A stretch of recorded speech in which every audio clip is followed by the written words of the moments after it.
Finally, about leveling and mastering, this is a very subjective approach. I'm only gonna tell you how I do it, how my approach is, and the first tip I'm gonna give you is that you should always change clip envelopes about clip settings in the clips themselves. For example, the volumes here in the volumes, you know, other envelopes and other automations. You should change them in the clips envelope and automation settings, because I found out that if you use the channel envelopes for it, it'll be a bit more confusing, and it'll be a bit more daunting to see all these automation lines. So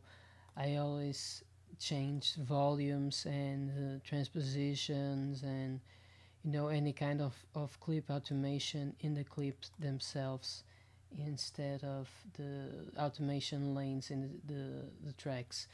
In the channels, I only use the automation lanes to automate plugin parameters, not clip parameters.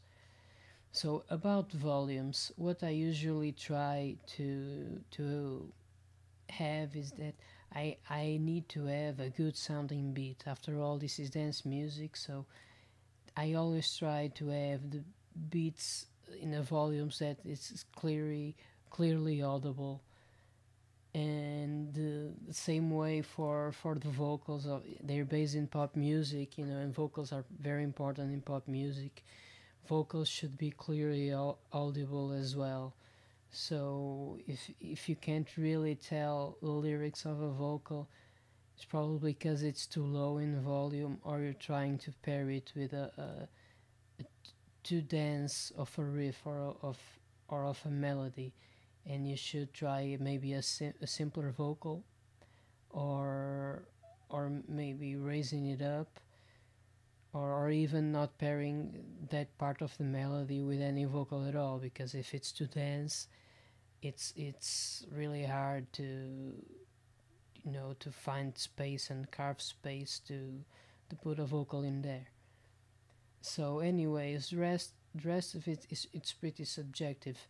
It doesn't really matter, as long as the one mix you have has balanced volumes, and you can hear every single part of it well. You can hear the melody well, you can hear the vocals well, the beats well. As long as it's balanced, it doesn't really matter the volume it is, as long as it's not too loud, otherwise it will over compress. But what really matters is that you have some kind of a reference. Let's say you make your first mix, let's say it's this one, and it has a certain loudness to it. The other ones I'll make here, I'll always try to reference them in volume to this one. So no matter, as long as this one in its entity, it's balanced, all its samples. If let's say if it ends up being lower than this one, then I'll just need to select all samples and raise them all, raise them all a little, or in case it's higher, lower them so that it ends up like this one. So it's a really subjective thing, and as long as you have a reference and you keep building up and doing more mixes in which their volumes reference to the one mix that you pick as a reference, they're all gonna sound the same. And if it's too loud, you just lower them all at the same time. If it's too low, you just you know uh, crank up the volume a little at the same time in every one. So in the end, if they're all at the same balanced, it will be easy to reach a final good volume for it.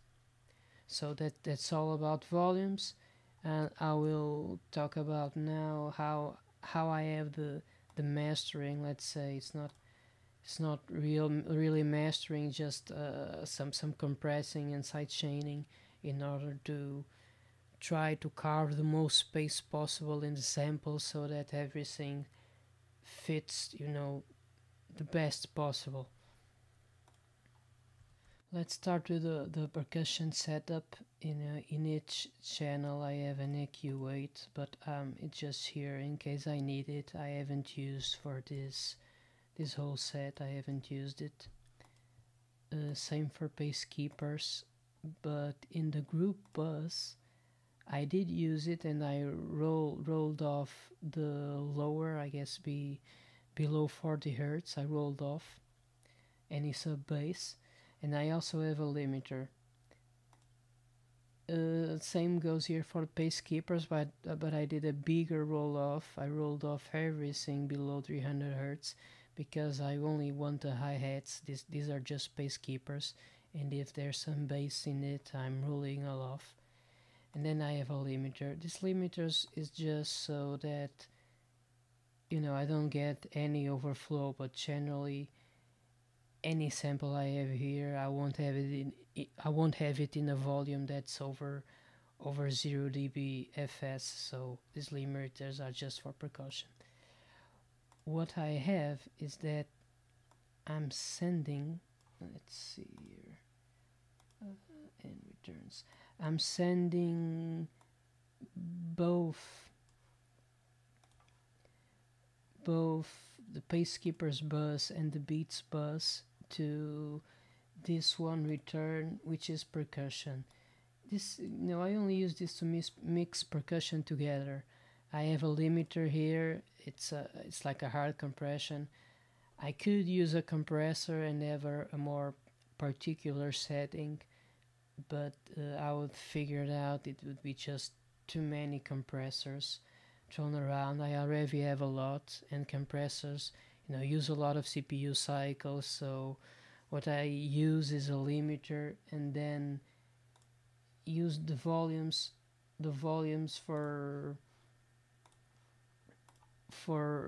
both the beats and the Pacekeepers are generally pretty high themselves. It's generally close to zero, the original volume, 0 dBFS. And what's gonna happen is that when I send them all to that percussion bus, the limiter will compress them together. It will limit everything above 0 dB, and it will compress that together. So it mainly acts as a compressor. I could use a compressor and have some particular setting. It probably give me a better result, but I don't want this to be too complex, and I already have a few compressors here, as I'm gonna show you. So I try to keep it simple and just use a limiter to limit, and then use somewhat high volumes. And as I mix like 3 beats and a Pacekeeper, combined volume would be somewhat high and definitely above 0 dB, and the limiter would kind of glue them together while not letting it go over 0 dB and distorting.